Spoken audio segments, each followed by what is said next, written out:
Hello everyone, back tuning into Gazwavids on your Christmas day. So over the past 4 years it's become something of a tradition at Gazwavids for us to do a historic video looking at past weather. And that's what we're going to be doing for today's video as well at Gazwavids, but this is going to be a bit different because normally I just do the one video on Christmas Day. This year we are doing 3 videos but all covering the same period. So we're looking at the whole of the extraordinarily cold year of 1879 on this Christmas Day. We're going right the way back into the Victorian era, back into the 1800s. It's as far back as I've ever been at Gazwavids, and probably I won't go any further back than this, although the Historic Archives of Charts at West Central does go back to 1871. And we're going to do it in 3 parts. So this is part 1, and we're covering, for this part, we're covering the winter of 1878-1879. And then part 2 will cover the spring and summer of 1879. And then part 3, the final part, will cover the end of 1879. So we'll look at the autumn of 1879 and the winter of 1879-1880, which was also a very cold winter. So, hope you find the 3 videos enjoyable. It's a huge undertaking, it's a mammoth project. I've never attempted anything like this before at Gazwavids in terms of the historic videos. Probably won't do anything like this again. So this is just a one-off of this particular Christmas Day of 2016, where we're doing a trilogy of videos to look at the whole of 1879. If you want to see what a cold year looks like, and boy was this a cold year, then stick around. You'll see some quite extraordinary charts. Before I get on with that, just say about the ads. There's links to articles on all the pages. Have a browse through widgets and click through the links. If there's any articles that you're interested in, how we pay website, thanks very much for doing that. There's also video ads to most pages, which own our content when you watch them. Very close back up again, it does help to pay for Gazwavids. The information that you hear in the historic videos, not just this one, but nearly all the historic videos that we do, comes from Trevor Harley's personal weather website. You find the link to Trevor Harley's website on the links page. The charts also come from weathercentral.de. They've got a historic archive of charts going right way back to January 1871. I think it's really the combination of the information and the charts that makes the videos what they are. I'm just the narrator, if you like, the storyteller, but actually I think it's the information we have to Harley combined with the charts of Weather Central's historic archive that really does make these historic videos work. So big thank you to both of those websites, and we couldn't do the historic videos without them. Each element is just as important as one another. Now, saying about the information, there isn't a huge amount of information to go at because it's such a long time ago. There's not a great deal of information on Trevor Harley's weather website for this winter. I've managed to glean a few bits and pieces, but not a huge amount of information from Trevor Harley for this one. So I've also got some information from my good friend Kevin Bradshaw at, now I'm going to get this right because I haven't said about this website before, so let's check it out. ukweatherworld.co.uk. You can find the link to UK Weather World on the links page. And Kevin Bradshaw is known in the weather community as Mr. Data, so big thank you to Kevin as well, and ukweatherworld.co.uk again for supplying me with the additional information that you are going to hear in this video and the subsequent 2 videos as well. Right, so let's get on with part 1 of the trilogy, and we're going to start off our story for 1879, actually in 1878. I want to set the scene, show you what the autumn of 1878 was like. Remember, we're going right way back into the Victorian era, so around this time we've got Benjamin Disraeli as the Prime Minister, Albert Einstein is born, and Battle of Rorke's Drift, which the film Zulu was based upon, is taking place. That just sets the scene to show you how long ago all of this was. So we start on the 1st of September, and we have a very traditional looking chart for September, actually, with low pressure, shallow area of low pressure around the country. Not much going on there. And actually, through the early days of the autumn of 1878, we begin to build pressure up from the southwest. So here comes high pressure moving in from the Azores and from the southwest, bringing very warm conditions. Those warm conditions continue into the 5th as the high pressure slips into central parts of Europe. There's the upper air temperatures for the 5th of September 1878, indicating temperatures probably widely into the low to mid-20s Celsius. So it's not just now that we get these very warm days in the early part of September. Even back in the Victorian era, very often September, certainly the early part of September, did used to produce quite a lot of very warm weather. That continues into the 6th as well. By the time we get through to the 7th, we're beginning to break the Atlantic through a little bit. And actually, September 1878 wasn't an excessively hot month at all. It comes out with a central temperature of 13.3, which is about average, really, for September. We go through to the 10th, but again, pressure's building back up from the southwest. This looks like a very pleasant, fairly warm and dry opening to September. Little did anybody know back then what was around the corner in a few weeks' time, but still a high pressure goes on through into the 12th of September 1878 before it finally starts to pull out into the Atlantic and allows low pressure to move in from the north on the 13th. That turns things more unsettled then. It's heading to the middle part of September. It's up to the 17th of September. Clearly we are going into a much more unsettled phase then, and low pressure continues up to around the 21st when we get a little bit of a build of high pressure. So there's much more in the way of rain coming through there and cooler temperatures around the middle of September. Now, run up towards the latter stages of September, and something quite interesting starts happening. Have this area of low pressure out to northwest Scotland. That's probably bringing cloud and rain across many parts of the country.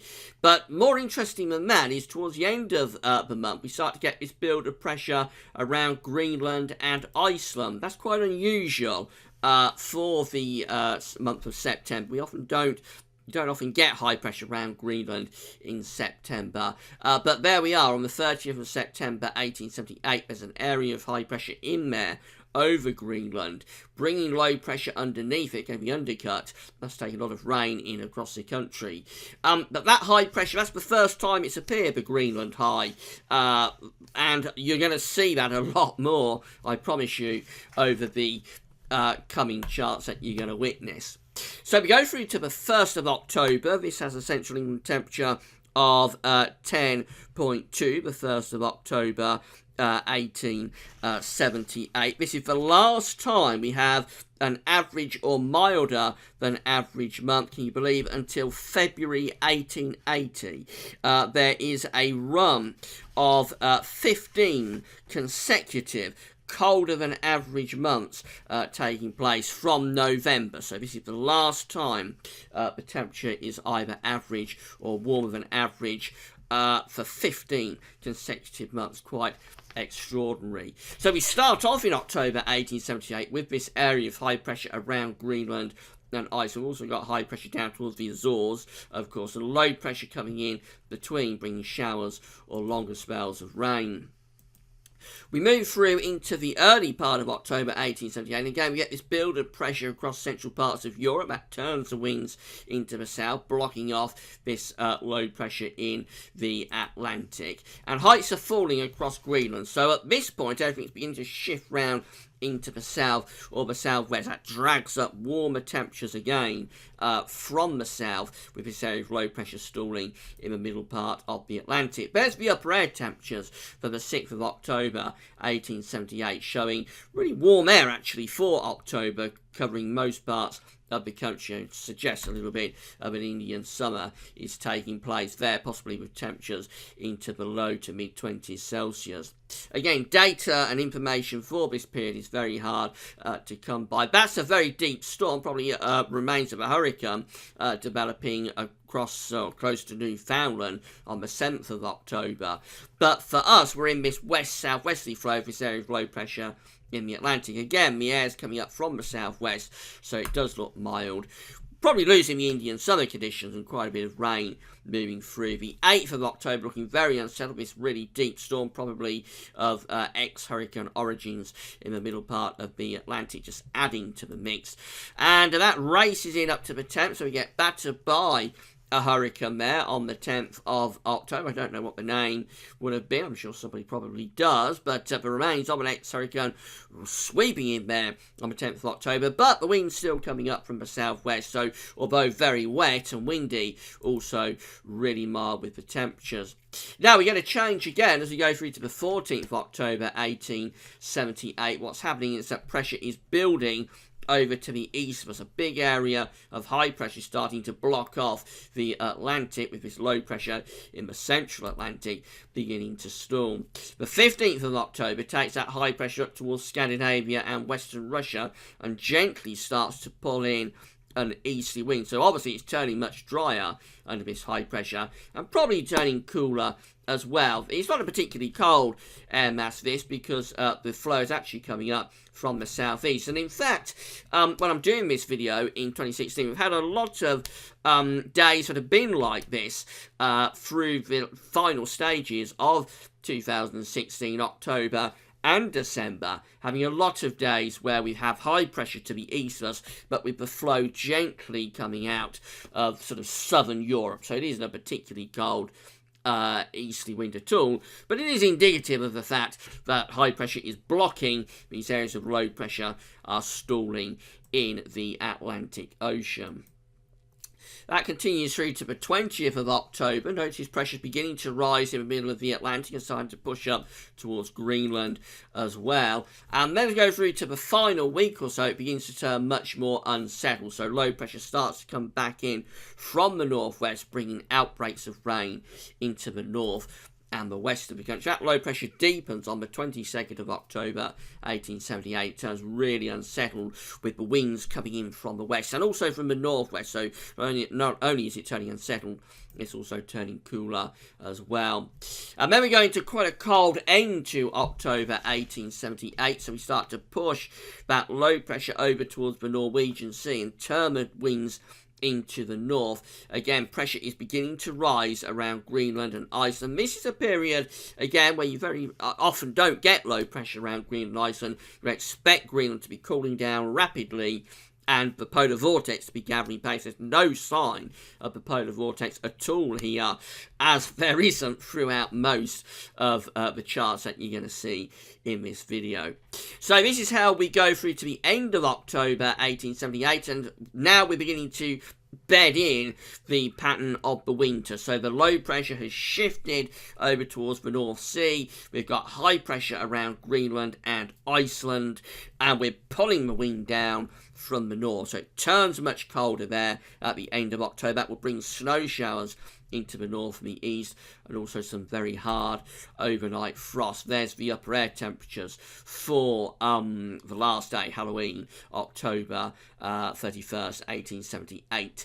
And the cold air is pushing down from the north, bringing snow showers to the northern part of the country.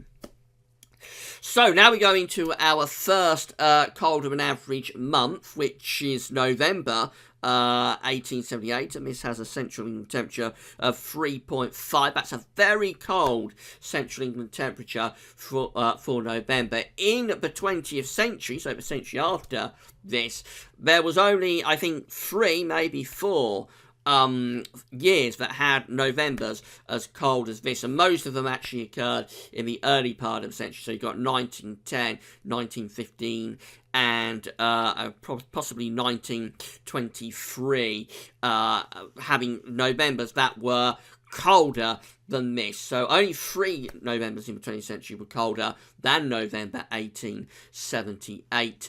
It was a very, very cold month indeed, and the reason it was so cold and wintry is that it has predominantly this area of high pressure around Iceland and Greenland and pulling the winds in from the north.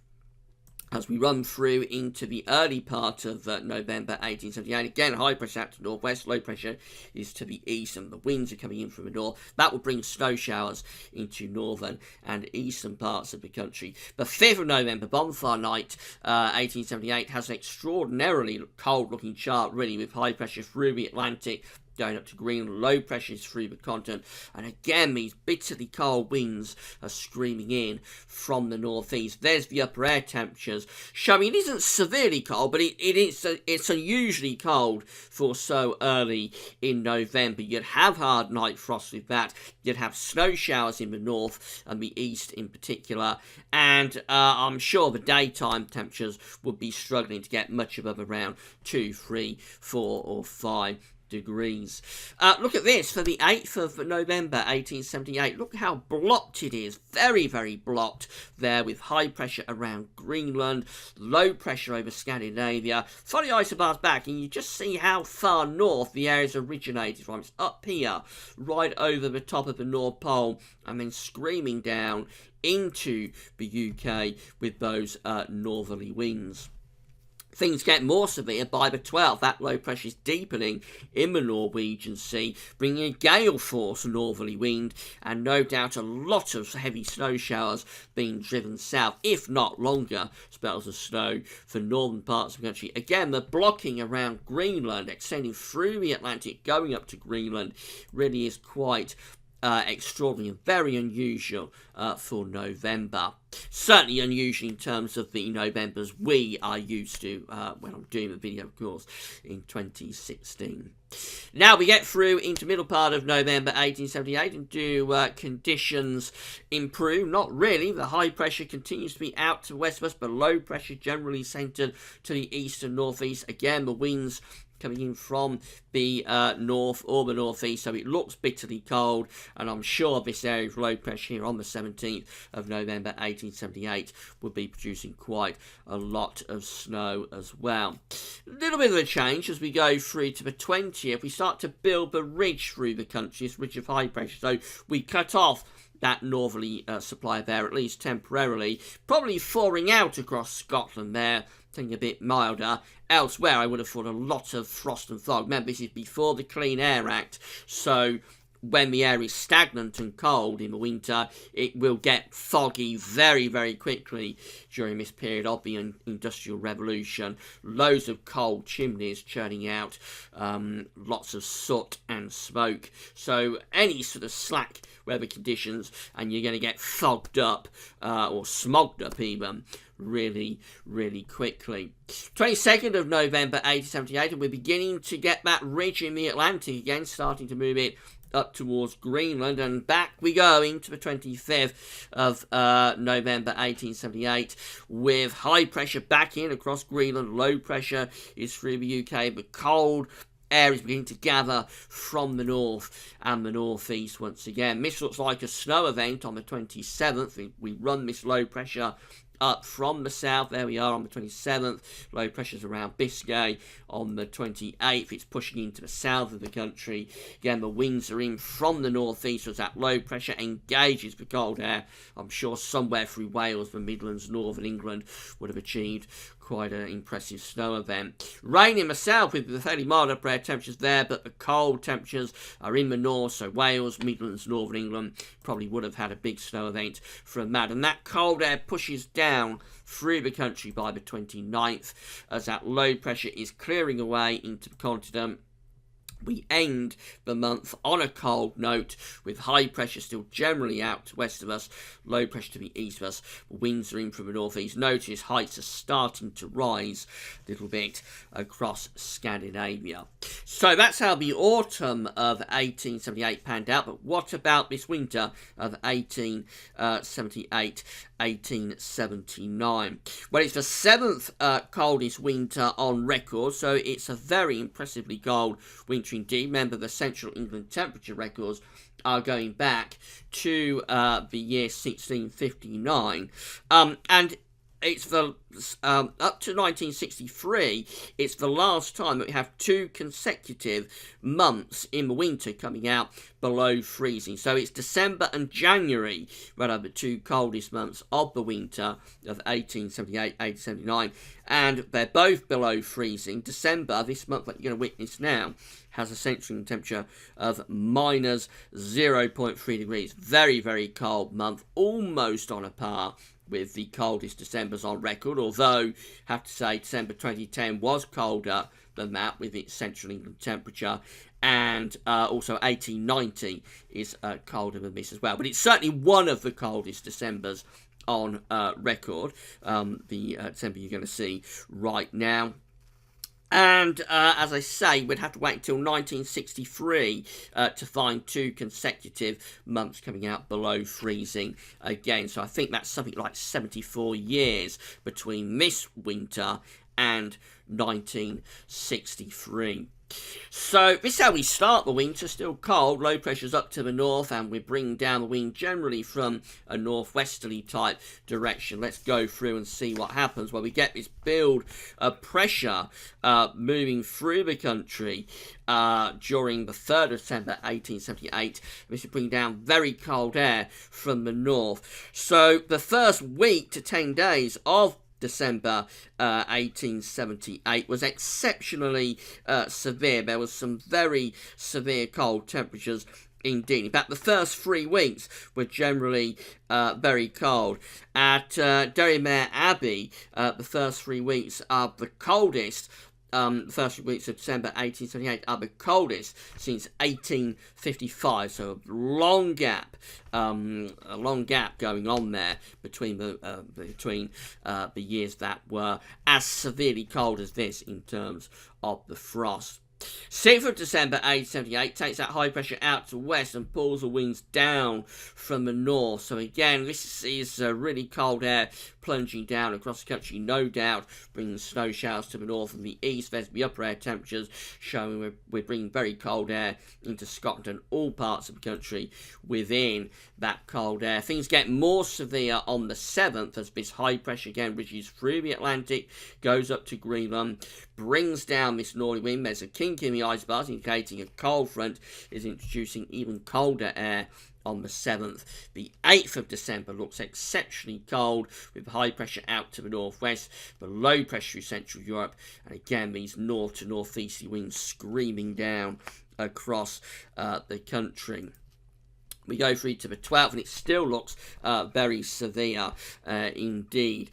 Sunderland has 17 feet of snow on the 9th of December, and on this day, the 12th of December, Camborne also has a thunder snow, a classic thunder snow event takes place with heavy snow and lots of lightning as well. Exeter has 6 feet of snow from these bitterly cold northerly winds, no doubt producing copious amounts of snow showers. And from the 8th through 26th through to Boxing Day, there's 19 consecutive days of frost in Camden. So again, that's in central parts of London. Even back then, there would have been a certain amount of heat island effect, of course. So you get 19 consecutive days of frost in central London. Again, quite extraordinary indeed. So you've got this huge blocking ridge through the Atlantic and going up to Greenland on the 12th of December 1878. But winds are in from the north, bringing bitterly cold air, snow showers down across the country. That continues up to the middle part of the month. This looks like another snow event beginning to take place as low pressure is pushing up from the south, no doubt bringing copious amounts of snow into southern parts of the country. Again, look at all the blocking. This is extraordinary how much blocking we have continuously, really from the start of the end of October, now up to the 14th of December, with no sign of the polar vortex whatsoever, no sign of low pressure being anywhere around Greenland and Iceland. Again, if you follow the isobars back and see how far north the air is originated from, very, very long way north indeed. 15th of December looks very similar. This low pressure probably bringing snow down the eastern side of the country. Again, very extreme blocking. There's the upper air temperatures showing bitterly cold air, covering not just the UK, but virtually the whole of Europe as well. Into the 16th and 17th, this looks like another snow event taking place as low pressure comes down across the country, and that's bringing snow again, particularly I would have thought to the eastern part. And the 18th of December develops that low pressure to the north. That brings snow in across Scotland, I would have thought. Again, extraordinary wintry charts. And the only thing we can really compare this to, a couple of months in our lifetimes, or in my lifetime, is December 1981. And possibly also December, of course, 2010. They're the only 2 months that I can compare this level of blocking to. It is quite extraordinary. Look at that on the 19th of December 1878. This looks a little bit like when we pulled the polar vortex down across the country on the 18th, 17th and 18th of December 2010. It looks a little bit like that, actually, with this deep area of low pressure producing gale force or strong winds. No doubt a lot of really heavy snow as well. Running up towards Christmas, it's staying bitterly cold. The blocks going nowhere fast there across Greenland. The low pressure still to the east. Again, impressively cold air coming down, no doubt with lots of heavy snow as well. So we go towards Christmas, it stays cold. This is 23rd December 1878. Still looks really cold, lots of blocking around Greenland, troughing across Scandinavia. And again, follow the isobars back where they've been through many weeks already up to the north. You have to consider, of course, as well, this is a time where the housing is very poor. Generally, we don't have much in the way of heat, certainly nothing like what we are used to now, so no gas fires. Heat had to be sourced from open fires, really, and paraffin heaters, perhaps, things like that. And also, of course, electricity isn't particularly widely used at all at this point. There's no electricity, so it's hard times. People are very poor. And it's hard times. You can imagine how severe it would have been. No doubt a lot of deaths would have been attributable to this week after week after week of cold weather. However, an improvement is on the way for the folks who were living back then. I'm sure it would have been seen as an improvement, I'm sure. So we go to Christmas Eve, and high pressure is starting to collapse down across the country, and Christmas Day looks like that. It looks like a very cold Christmas Day. I think it would be a lot of frost, maybe a bit of a thaw down in the southwest, but most places still looking cold there on Christmas Day, with daytime temperatures below freezing and some severe night frost. But the high pressure is slipping in Central Europe. Low pressures gathering out in the Atlantic. And finally, as we go through to Boxing Day, this low pressure starts to break through. Probably brings a band of snow, but eventually starts to introduce milder air from the south and the southwest. And then the closing part of December 1878 is milder. So that again is in line with what happened in December 2010, in that it turns milder. We get a thaw, probably a rapid thaw of snow, producing flooding, because there will be lots of snow, copious amounts of snow around. But yes, we do start to see conditions easing up to the end of December 1878. There's the upper air temperature showing the cold air is still hanging on to Scotland, and it looks very, very cold up to the north. That's ominous for January. But actually, most parts of the country are within milder air at the end of 1878. And that's New Year's Eve. The last day of 1878 looks significantly milder, with low pressure tending to dominate. The River Medway at Tunbridge was frozen throughout virtually the whole of December 1878, but it started to melt on Boxing Day when that change began to take place. So obviously was a significantly milder end to the year. So that's how we go into 1879. And the reason I wanted to look at the whole of 1879, and you'll see more in parts 2 and 3, is because it's an extraordinarily cold year. The Central England temperature for the year of 1879 comes out at 7.44 I'll repeat that again, that's 7.44. Most years now, when I'm doing the video, 2016, are achieving central temperatures of over 10 degrees. If we get a central temperature, a yearly central temperature, I should say, of 9 degrees, we consider we've had quite a cool year. And when 2010 came along, we had a central temperature of somewhere around 8.5, I think it was, 8.4, 8.5 degrees for the year of 2010. We consider that to be a very cold year. Indeed, it was a cold year. It's the coldest year since 1986. But this year, 1879, is actually over a degree colder than 2010. Really, really cold, and we haven't had a year as cold as 1879 since. We haven't had a year that's gone down into the 7s in terms of the yearly CET since 1879. 1963, which you would probably think that very severe winter would be as cold as this. No, it wasn't. Actually had a central temperature of, again, I think around 8.5. So this was the coldest. It has been a colder year than this since 1879, and we have to go back to 1740, can you believe, to find a year that was colder than this year. 1740 had a central temperature of 6.86. That's the coldest on record back to 1659. I would love to be able to do a historic video for 1740. Unfortunately, the charts aren't there for that.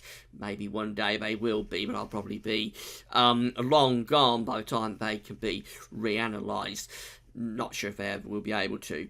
But anyway, this year is the coldest year since 1740, which was the coldest year on record, and there hasn't been a year colder than this up to the present day when I do a video in 2016, and I'm certainly expecting a year be as cold as this anytime soon. So that's the reason, instead of just doing one video, I wanted to do 3 parts and have a look at the whole of 1879. This is how we start this extraordinarily cold year, and it's not especially cold for New Year's Day, 1879. We're still in that Atlantic impact number 4 that takes place on Boxing Day. There's the upper air temperatures for the 1st of January, 1879, looking very mild indeed. Excuse me. Now, things begin to change again as we go through to the 3rd of January, 1879. Trouble is waiting. As I said, at the end of December, we have got a lot of cold lurking up to the north. That's plunging down into Scandinavia via those northerly winds, and heights are rising again around Greenland. So that begins to stall this area of low pressure in the Atlantic. There it is in central of the Atlantic, stalling that low pressure as this deep trough plunges through Scandinavia, brings severe cold to them, and cold air is beginning to filter back in to the north and the east of the country through the 3rd of January and then on into the 4th. We're back into that cold pattern again. So unlike what happened in 2010, where the charts for December 2010 and December 1878 were quite similar in a lot of ways, the difference now is that when the cold went at the end of December 2010, again, I think it's Boxing Day actually, was the final day of the freeze of 2010. When it went, it didn't come back, certainly not to anything like this level. And we're back into it. We're back into the freeze now on the 4th of January, 1879. This month has a central England temperature of minus 0.7 degrees, so it's colder than December, the December that came before it. As I say, it's the last time until 1963, but we have 2 consecutive months coming out below freezing, and again, that hasn't been seen since 1963 either. So there we go, to the 5th of January 1879. Those winds are screaming down from the north, bitterly cold air with this ridge of high pressure out to west. Again, the trough is to the east. And once more, just look how far north the isobars go. They go right up to the Arctic, bringing those winds down from the polar regions. We move through to the 6th of January, and possibly signs that we're trying to break back to the fall that happened at that happened at the end of December. So the ridge looks like it's collapsing down across the country, and you see the Azores highs beginning to strengthen around the Azores with low pressure around Newfoundland. Looks like it's trying to bring the Westies back. And this happened now. I think what will probably happen is that this ridge would just collapse away and these Westies would roll through and bring mild air in. But that doesn't happen. It doesn't happen. And what happens instead is that the high pressure begins to push up towards Scandinavia, where we've got a severely cold pool of air waiting. So low pressure's trying to come in from the west on the 7th of January. We've got a wedge of cold air, very cold air, to the east. This low pressure is going to stall. There's the upper air temperatures on the 7th of January 1879. Severely cold air across most parts of Europe. This milder air is trying to come in from the Atlantic, but it's not going to be able to. That's how we go into the 8th, setting up a classic blizzard. This is a blizzard as these low pressures are coming up against this block of high pressure over Scandinavia. We've got a gale force southeasterly wind, and in the west particularly there will be lots and lots of heavy snow with this low pressure stalling and slipping down towards the southwest. There's the upper air temperatures for the 8th of January 1879, beginning to bring that severely cold air in from the east. And there we go, we're up to the 10th, and this low pressure is out across the south of Ireland, with high pressure in now over Scandinavia. The winds are screaming in from the east. We've got a deep cold pool as well. Look at that, severely cold air is across the whole of Europe and into the UK as well, engulfed in a big freeze. You would have daytime temperatures way below freezing at this point. Temperatures probably not getting above around -2, -3, -4, widely. Severe cold, wind chill, nighttime minimums will be going down into minus double digits, and there will be loads and loads of heavy snow as well. The 11th of January 1879, again severely cold air coming in from the east. There's the upper air temperatures showing not just the UK, but most parts of Europe really are engulfed in a major freeze. 12th of January 1879 has high pressure in over Scandinavia. Everything's going more slack now, so we're losing those very strong winds. We're losing the heavy snow showers driving in from the east. And it's just severely cold, I would have thought, with a fair amount of dry weather at this point.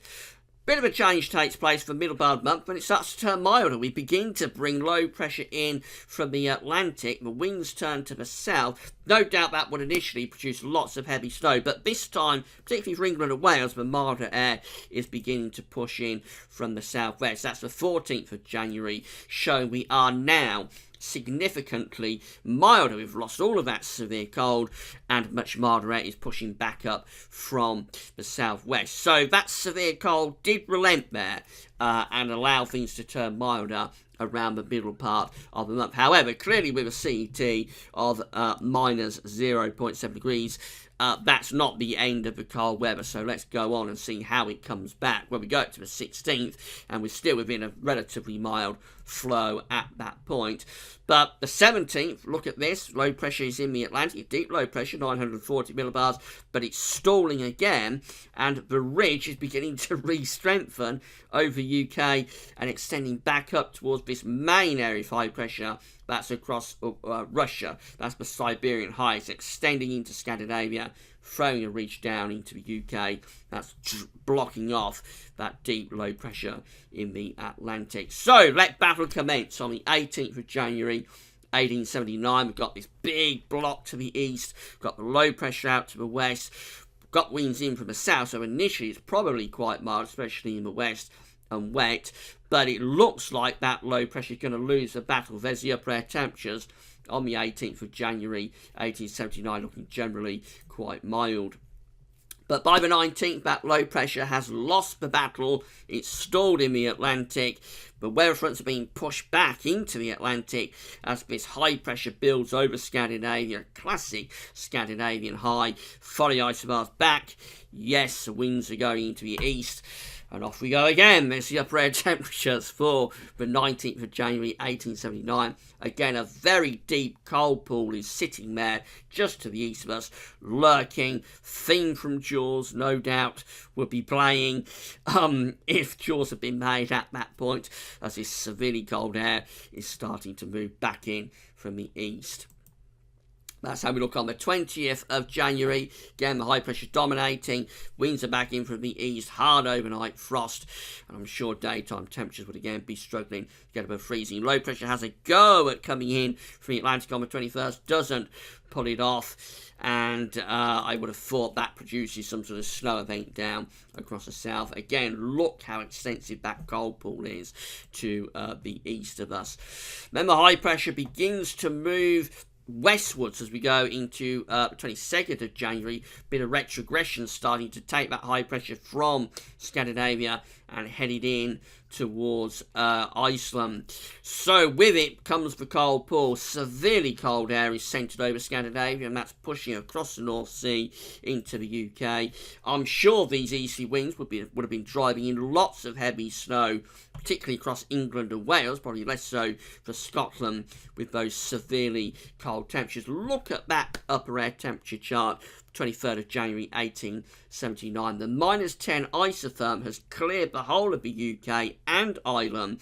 -15 or lower temperatures are heading into the eastern side of the country. So again, you're talking about daytime temperatures -3, -4, nighttime temperatures widely into minus double digits, and yes, there will be copious amounts of snow, especially across England and Wales with those strong easterly winds. Haven't got any snow reports for this day or this month, January 1879, unfortunately, but I'm sure there would have been plenty of snow and probably huge drifts as well. That's the upper air temperatures, 24th of January 1879. Severely cold air coming over the North Sea into the UK. How often now do we get the cold pool over Western Russia and Northern Scandinavia, and that's where it stays, or it slips down into Eastern Europe and we miss it in the west of Europe? Not this time. This is severe cold hitting us wave after wave after wave. The sort of headlines we get in the Express about cold waves, severe cold spells hitting us would be justified if this winter was to be relived again. That's the chart for 24th of January 1879. Again, severely cold across the country. We go through towards the end of the month and it stays cold. This is 27th of January. It's not quite as severe as it was a few days before, but even so, widely to -10 isotherm across the country. So that still looks very cold with daytime temperatures again probably around freezing all day and severe nighttime frost as well. And we end January 1879 on a very cold note indeed, with winds in from the east still. The high pressure is blocking there across Scotland, Iceland and Scandinavia. The winds are pushing in from the east once more. So we begin February 1879 on a very cold note. However, this month does relent. So we have a central temperature for February 1879 of 3.1. Which is colder than average. It keeps our colder than average, consecutive colder than average months going. But it's not severely cold. It's at that point in the 1800s, it's probably more like an average February, really, compared to what we would have now. We wouldn't consider that central temperature 3.1 to be cold now, but back then probably it would have been regarded as fairly average conditions. But it must have been cold and average because it's 15 consecutive cold and average months that occurs from November 1878 to February 1880. So this is the next one along, and we start off with high pressure through the northeast of the country with low pressure out to southwest, bringing up a cold but slightly less cold, if you like, southeasterly wind. High pressure back to north of Scotland on the 4th, with this low pressure probably producing more snow across England and Wales. And then the high pressure to the east on the 5th, with low pressure trying to come in from the Atlantic into that cold air. This time the low pressure does win the battle. Notice how different it's all looking there on the 6th of February 1879. We've lost much of the blocking to the north. Heights are still relatively high, but most of that extreme northern blocking has relented. Pressure is slipping down into the south, so around Spain and going into the Mediterranean, and the flows coming back in off the Atlantic, bringing those mild temperatures through, or milder temperatures through. So that's how we run up to the 8th of February 1879, looking significantly milder with showers or longer spells of rain. Mesby upper air temperatures showing that it is much milder there on the 8th of February 1879. And then up to the 10th, low pressures anchored to the south of Ireland, bringing up the winds from the southwest, so that looks fairly mild as well. Again, upper air temperatures back that up. The 12th takes that low pressure to the east of us, turns the winds into the north, so that's colder. Probably wintry showers coming back, and this could have been a snow event on the 14th. This is Valentine's Day 1879, probably bringing snow to the north and the east, but in the south and the west, actually that would suggest rain. Pressure tries to get going over Scandinavia again, tries to get wind back into the east, and does begin to block off the Atlantic somewhat. So this looks colder on the 16th of February 1879. This low pressure is being blocked to the west of us.